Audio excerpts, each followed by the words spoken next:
মুস্তাফিজুর রহমানের IPL mission শেষ হয়েছে, চেন্নাইয়ের জার্নিও শেষ হয়েছে। মুস্তাফিজের পরে এবার আরো একটি দুঃসংবাদ পেল চেন্নাই সুপার কিংস। শ্রীলঙ্কান পেসার মাথিসা পাথিরানো এবার চেন্নাই ছাড়ছে। টি-20 বিশ্বকাপ থাকার আগেই শ্রীলঙ্কার প্রস্তুতি সিরিজ থাকায় মাথিসা পাথিরানো আইপিএল ছাড়ছে। ইনজুরি চোট নিয়েই এই পেসার আছে মাঠের বাইরে, তবে চেন্নাইয়ের জার্সিতে আর দেখা যাবে না মাথিসা পাথিরানাকে। ইতিমধ্যে দেশে ফেরার ভিসা প্রসেসিং এরও কাজ প্রায় কমপ্লিট। ইনজুরি চোট নিয়ে একাধিক ম্যাচ মাঠের বাইরে থাকতে হবে পাথিরানাকে, তবে পাথিরানাকে দ্রুতই সুস্থ হওয়ার আহ্বান জানিয়েছেন চেন্নাই সুপার কিংস। মাথিসা পাথিরানার আইপিএল ছাড়ার খবরটি ইতিমধ্যেই বিসিসিআই এর এক প্রতিবেদনে প্রকাশ করা হয়েছে। চলমান আসরে মুস্তাফিজ পাথিরানাই চেন্নাইয়ের সর্বোচ্চ উইকেট শিকারী। 7 ম্যাচে 13 উইকেট নিয়েছেন মাথিসা পাথিরানা। অন্যদিকে তারই সতীর্থ মুস্তাফিজুর রহমান 9 ম্যাচে উইকেট শিকার করেছেন 14টি। জিম্বাবুয়ে সিরিজের জন্য আইপিএল ছাড়তে হলো মুস্তাফিজুর রহমানকে। আইপিএল ছাড়ার আগেই মুস্তাফিজের আসরটা ছিল বেশ রঙিন। প্রথম ম্যাচের পারফর্মেই চেন্নাইয়ের কিংবদন্তি বনে যান বাংলাদেশি এই বাঁহাতি পেসার। এরপরে ধারাবাহিক পারফর্মে পুরো চেন্নাইয়ের মন জয় করে নিয়েছে মুস্তাফিজ। তাই তো মুস্তাফিজের বিদায়ে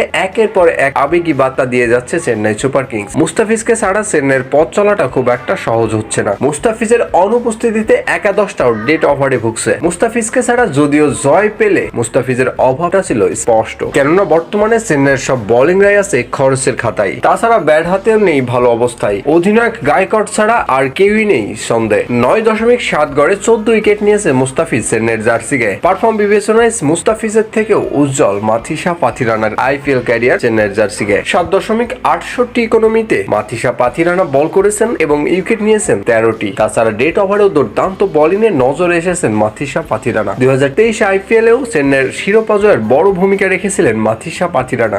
মুস্তাফিজের অনুপস্থিতিতে শিরোপা ধরে রাখার লড়াই থাকবে ডিফেন্ডিং চ্যাম্পিয়নরা।